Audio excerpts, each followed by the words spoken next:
ನಮಸ್ಕಾರ ರೀ. ಸ್ವಚ್ಛ ಮನಸ್ಸಿನ ಸಾವುಕಾರ ಮಂದಿಗೆ ನಾನು ಬೆಳಗಾವಿ ಹುಡುಗಿ, ಅದರ ಜೊತೆಗೆ ದೇಶ ಕಾಯುವ ಸೈನಿಕನ ಮಡದಿ.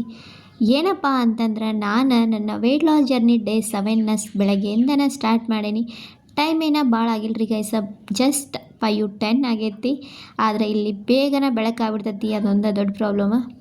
ಇನ್ನೊಂದು ಸ್ವಲ್ಪ ಹೊತ್ತು ಬಿಟ್ಟರೆ ಅಂತೂ ಫುಲ್ ಬಿಸಿಲು ಸ್ಟಾರ್ಟ್ ಆಗಿರ್ತೈತಿ 6 ಗಂಟೆ ಅನ್ನೋ ಅಷ್ಟರಲ್ಲಿ. ನಮ್ಮ ಕಡೆ ಎಲ್ಲ ಇನ್ನೂ ಇವಾಗ ಸ್ವಲ್ಪ ಬೆಳಕು ಆಗತ್ತಿರ್ತೈತಿ. ನಾನು ಮಾತಾಡ್ಕೋತಾನೆ ಹೊಂಟಿದ್ನಿ, ಬಟ್ ಅದು ವಿಡಿಯೋ ಒಳಗೆ ನನ್ನ ವಾಯ್ಸ್ ಯಾಕೋ ಸರಿ ಅನ್ನಿಸ್ಲಿಲ್ಲ. ಯಾಕಂದ್ರೆ ಬ್ಯಾಕ್ಗ್ರೌಂಡ್ ನಾಯ್ಸ್ ಜಾಸ್ತಿ ಇತ್ತು, ಅದಕ್ಕಾಗಿ ನಾನು ಮತ್ತೆ ಇವಾಗ ವಾಯ್ಸ್ ಕೊಡಕತ್ತೇನೆ ರೀ. ಸೊ ಇನ್ನೂ ಯಾರೆಲ್ಲ ನನ್ನ ಚಾನಲನ್ನು ಸಬ್ಸ್ಕ್ರೈಬ್ ಮಾಡ್ಕೊಳ್ತಾ ನೋಡ್ತಿದ್ರೆ ದಯವಿಟ್ಟು ಚಾನಲನ್ನು ಸಬ್ಸ್ಕ್ರೈಬ್ ಮಾಡ್ಕೊರಿ, ಬೆಲ್ಲೈಕನ್ ಆಲ್ ಅಂತ ಸೆಲೆಕ್ಟ್ ಮಾಡ್ಕೊರಿ. ಹಂಗೆ ನನ್ನ ವಿಡಿಯೋಗೊಂದು ಲೈಕು, ಕಮೆಂಟು ಮತ್ತು ಹೈಪ್ ಆಪ್ಷನ್ ಇರುತ್ತೆ, ಹೈಪ್ ಕೊಡ್ರಿ ಗೈಸ್. ಈ ಕಡೆ ನಾನು ಏನು ತೋರಿಸಿದ್ನಲ್ವಾ ಅದೇ KV ಸ್ಕೂಲ್ ಐತ್ರಿ, ಇಲ್ಲಿ ಕೇಂದ್ರೀಯ ವಿದ್ಯಾಲಯ. ಸೊ ನಾನು ಡೈಲಿ ಈ ಥರ ರೌಂಡ್ ಹಾಯ್ತಾನೆ ಇರ್ತೀನಿ. ದಿನಕ್ಕೆ ಒಂದೊಂದು ಸರಿ 2 ರೌಂಡು ಹಾಯ್ತೀನಿ, 3, 4, 5 ಈ ಥರ ಆಗ್ತವೆ. ಇಷ್ಟ ಅಂತ ಕನ್ಫರ್ಮ್ ಇಲ್ಲ, ನಂಗೆ ಹೆಂಗೆ ಟೈಮ್ ಸಿಗ್ತಿಲ್ಲ ಆ ಥರ ನಾನು ವಾಕಿಂಗ್ ಮಾಡ್ತೀನಿ. ಒಂದೊಂದು ಸಾರಿ ಏನು ಮಾಡ್ತೀನಪ್ಪ, 1 ಅವರ್ ಮಾಡ್ತೀನಿ, ಒಂದೊಂದು ಸಲ ಹಾಫ್ ಆನ್ ಅವರ್ ಅಷ್ಟೇ ಮಾಡ್ತೀನಿ. ಮಿನಿಮಮ್ ಅಂತೂ ನಾನು 30 ಮಿನಿಟ್ಸ್ ಮೇಲೆ ವಾಕಿಂಗ್ ಮಾಡೋದ್ರಿ. ಒಂದೊಂದು ಸಾರಿ ಮಕ್ಕಳದು ಬೇಗ ಏಳೋ ಚಾನ್ಸಸ್ ಅದು ಇದ್ರೆ ಬೇಗ ಮನೆಗೆ ಹೋಗ್ಬಿಟ್ಟಿರ್ತೀನಿ. ಇವಾಗೆಲ್ಲ ವಾಕಿಂಗ್ ಎಲ್ಲ ಮಾಡಿಬಿಟ್ಟು ಇವಾಗ ಮನೆಗೆ ಬರೋ ಅಷ್ಟರೊಳಗಂತ್ರ ನೀವು ನೋಡ್ಬೋದು ನನ್ನ ಬಾಡಿ ಒಳಗಿಂದ ಬೆವರ ಯಾವ ಥರ ಬರತೈತೆ ಅಂಥೇಳಿ. ಮತ್ತು ಗಾಡಿ ಚಾವಿ ಯಾಕಪ್ಪ ಅಂತಂದ್ರೆ ನಮ್ಮ ಮನೆಯವ್ರನ್ನ ಬಿಟ್ಟು ಬಂದ ಹಂಗೆ ಗಾಡಿ ಪಾರ್ಕ್ ಮಾಡಿ ಕೆಳಗೆ ಇಟ್ಟಿಂದು. ಇವಾಗ ಒಂದು ಚಾವಿ ತೊಗೊಂಡ ಮೇಲೆ ಬನ್ನಿ. ಎಲ್ಲ ಆದಮೇಲೆ ನಾನು ವೆಯ್ಟ್ ಲಾಸ್ನ ಚೆಕ್ ಮಾಡತ್ತೀನಿ, ವೆಯ್ಟ್ ಎಷ್ಟೈತಪ್ಪ ಅನ್ನೋದು. ಕರೆಕ್ಟ್ 65 kg ಅದನ್ನು ನೋಡಿರಿ ಗೈಸ್. ನಾನು 66 ಏನೋ ಇದ್ನಿ, 65 ಆಗೈತಿ. ಸೊ ನೋಡೋಣ, ಇನ್ನೂ ಭಾಳ ಐತಿ ಟಾರ್ಗೆಟ. ಇಲ್ಲಾಂದ್ರೂ ಇನ್ನೂ 10 kg ಲಾಸ್ ಮಾಡಲೇಬೇಕು ನಾನು. ನೋಡೋಣ ಇನ್ನೂ ಎಷ್ಟು ದಿನ ಆಗ್ತೈತೆ ಅಂಥೇಳಿ. ಆಮೇಲೆ ನಾನು ಹಂಗೆ ವಾಕಿಂಗ್ ಹೋದಾಗ ಇಲ್ಲಿದ್ದ ವ್ಯೂ ಯಾಕೋ ನಂಗೆ ಭಾಳ ಚಲೋ ಅನಿಸಿತ್ತು, ಅದರ ಸಂಬಂಧ ಅದನ್ನ ವಿಡಿಯೋ ಮಾಡ್ಕೊಂಬಂದಿದ್ನಿ. ಇದೊಂದು ಪಾಯಿಂಟ ನಂಗೆ ಇಲ್ಲಿ ನಮ್ಮ ಕ್ಯಾಂಪ್ ಒಳಗೆ ಇದೊಂದು ಪಾಯಿಂಟ್ ನಂಗೆ ಜಾಸ್ತಿ ಅಂದರೆ ಜಾಸ್ತಿ ಇಷ್ಟ ಆಗ್ತೈತಿ. ಫೋಟೋಶೂಟ್ ಮಾಡೋಕ್ಕೆಲ್ಲ ಬೆಸ್ಟ್ ಪ್ಲೇಸ್ ಅಂತಲೇ ಹೇಳ್ಬೋದು. ಯಾಕಂದ್ರೆ ಬ್ಯಾಕ್ಗ್ರೌಂಡ್ ಎಲ್ಲ ನೀರು, ಸುತ್ತು ಕಡೆ ಎಲ್ಲ ಗಿಡಗಳು ಈ ಥರ ಎಲ್ಲ ಐತಿ. ಇದಾದ್ಮೇಲೆ ನಾನು ಮನೆಗೆ ಬಂದಮೇಲೆ ಏನು ಮಾಡಿದ್ನಪ್ಪ ಅಂತಂದ್ರೆ, ಭಾಳ ದಿನ ಆಗಿತ್ತು ಉದ್ದಿನ ವಡೆ ಮಾಡೇ ಇರಲಿಲ್ಲ. ನಮ್ಮ ಮನೆಯವರು ಮತ್ತು ಅಲ್ಲಿ ಅವ್ರ ಫ್ರೆಂಡ್ಸು ಕೇಳಾಕತ್ತಿದ್ರು ಉದ್ದಿನ ವಡೆ. ಹಿಂಗಾಗಿ ನಾನು ಮಾಡಿದ್ದೆ ಉದ್ದಿನ ವಡೆ ಮತ್ತು ಚಟ್ನಿ ಸಾಂಬಾರು ಮಾಡಿದ್ನಿ. ಇವಾಗ ಬಿಸಿ ಬಿಸಿ ಉದ್ದಿನ ವಡೆ ಎಲ್ಲ ರೆಡಿ ಮಾಡಾಕತ್ತೇನಿ. ಉದ್ದಿನ ವಡೆ ರೆಸಿಪಿ ಏನಾದರೂ ಬೇಕಿದ್ರೆ ನೀವು ನಂಗೆ ಕಮೆಂಟ್ ಒಳಗೆ ತಿಳಿಸ್ರಿ, ರೆಸಿಪಿನ ಶೇರ್ ಮಾಡ್ತೀನಿ ನೆಕ್ಸ್ಟ್ ವಿಡಿಯೋ. ನಿಜ ಹೇಳಕತ್ತೇನೆ ರೀ ಗೈಸ್, ಇಷ್ಟಂದ್ರೆ ಇಷ್ಟು ಟೇಸ್ಟಿಯಾಗಿ ಕ್ರಿಸ್ಪಿಯಾಗಿದ್ದು ಅಂತಂದ್ರೆ ಹೇಳೋಕ್ಕಾಗಿಲ್ಲ. ಅಷ್ಟು ಮಸ್ತಾಗಿ ಕ್ರಿಸ್ಪಿಯಾಗಿ ಟೇಸ್ಟಾಗಿ ಬಂದಿದ್ದು. ಅಲ್ಲಿನೂ ಇವ್ರ ಫ್ರೆಂಡ್ಸ್ ಎಲ್ಲನೂ ಭಾಳ ಅಂದ್ರೆ ಭಾಳ ಇಷ್ಟಪಟ್ರವ ಇವತ್ತಿನ ನನ್ನ ಉದ್ದಿನ ವಡಾನ. ಸೊ ಇದ್ರದ್ದು ವಿಡಿಯೋ ನಿಮಗೆ ಬೇಕಿದ್ರೆ ಕಮೆಂಟ್ ಒಳಗೆ ತಿಳಿಸ್ರಿ, ಯಾವ ಥರ ಮಾಡೋದು, ಹೆಂಗೆ ಮಾಡೋದು ಅನ್ನೋದನ್ನ ಫುಲ್ ವಿಡಿಯೋನ ಮಾಡಿ ನಿಮ್ಮ ಮುಂದೆ ಶೇರ್ ಮಾಡ್ತಾನೆ. ಈ ಕಡೆ ಎಲ್ಲ ಉದ್ದಿನ ವಡೆ ಸಿಗಂಗಿಲ್ಲ ರೀ, ನಮ್ಮ ಕಡೆ ಎಲ್ಲ ಇಡ್ಲಿ ವಡೆ ಇವೆಲ್ಲ ಸಿಗ್ತಾವೆ. ಬಟ್ ಈ ಕಡೆ ಎಲ್ಲ ಆ ಥರ ಏನೂ ಸಿಗಂಗಿಲ್ಲ ರೀ ಗೈಸ.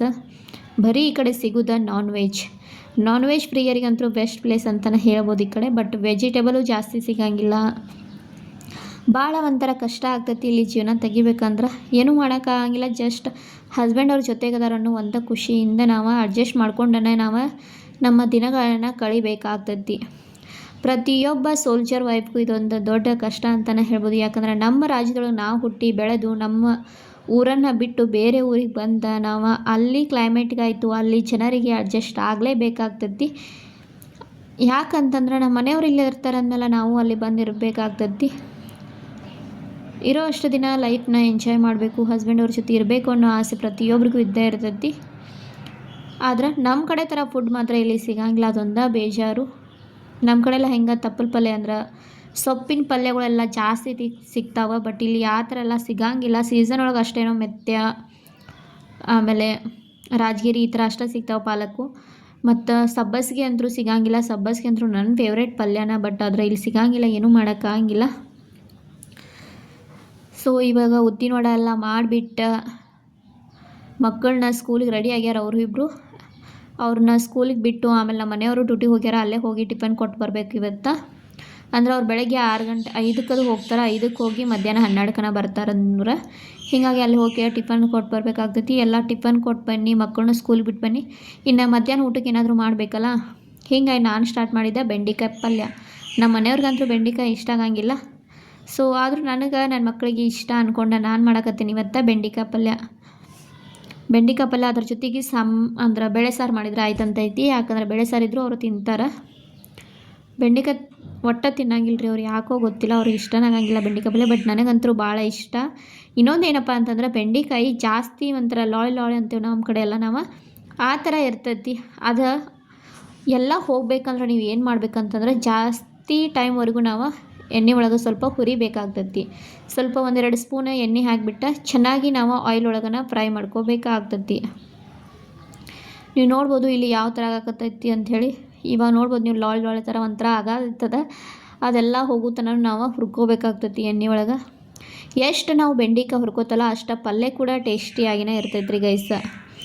ಸೊ ಇವತ್ತಿನ ನಮ್ಮ ವಿಡಿಯೋಗೆ ನಾವು ಮಾಡ್ಕೊಂಡಿದ್ದ ಬೆಂಡೆಕಾಯಿ ಪಲ್ಯ, ಚಪಾತಿ, ಬೇಳೆ ಸಾರು ಮತ್ತು ರೈಸು. ನನಗೆ ಫಸ್ಟ ವಿಡಿಯೋ ತೋರ್ಸೋಕ್ಕಾಗಲಿಲ್ಲ, ಎಲ್ಲರೂ ಊಟ ಮಾಡಿದ್ಮೇಲೆ ವಿಡಿಯೋ ತೋರಿಸ್ತೀನಿ. ರೈಸ್ ಐತಿ. ಇದೆಲ್ಲ ಆದಮೇಲೆ ನಾವು ಹೋಗಿದ್ದ ನನ್ನ ಮಕ್ಕಳನ್ನ ಕರ್ಕೊಂಡು ಪಾರ್ಕಿಗೆ ಹೋದ್ರೆ ಆಯ್ತು ಅಂಥೇಳಿ ಪಾರ್ಕಿಗೆ ಕರ್ಕೊಂಡು ಹೊಂಟಿದ್ನಿ. ಇವತ್ತಿನ ನನ್ನ ಡೇ ರೂಟೀನ ಈ ಥರ ಇತ್ತು. ಐ ಹೋಪ್ ನಿಮಗೆ ನನ್ನ ವಿಡಿಯೋ ಇಷ್ಟ ಆಗೈತೆ ಅಂತ ಅನ್ಕೋತೀನಿ ರೀ ಗೈಸ್. ಇಷ್ಟ ಆಗಿದ್ರೆ ದಯವಿಟ್ಟು ಒಂದು ಲೈಕು, ಕಮೆಂಟು, ಶೇರ್ ಮಾಡಿರಿ, ಸಬ್ಸ್ಕ್ರೈಬ್ ಮಾಡ್ಕೊರಿ. ಮತ್ತು ಏನಾಗಿತ್ತಪ್ಪ ಅಂದ್ರೆ ಡೈಲಿ ವಾಕಿಂಗ್ ಮಾಡಿ ಶೂಸ್ ಎಲ್ಲ ಇದಾಗಿ ನನ್ನ ಕಾಲಿಗೆ ಸ್ವಲ್ಪ ಏಟಾಗಿಬಿಟ್ಟೈತಿ. ಈ ಥರ ಕಡಿಮೆ ಆಗ್ತೈತೆ ಆದಷ್ಟು ಬೇಗ.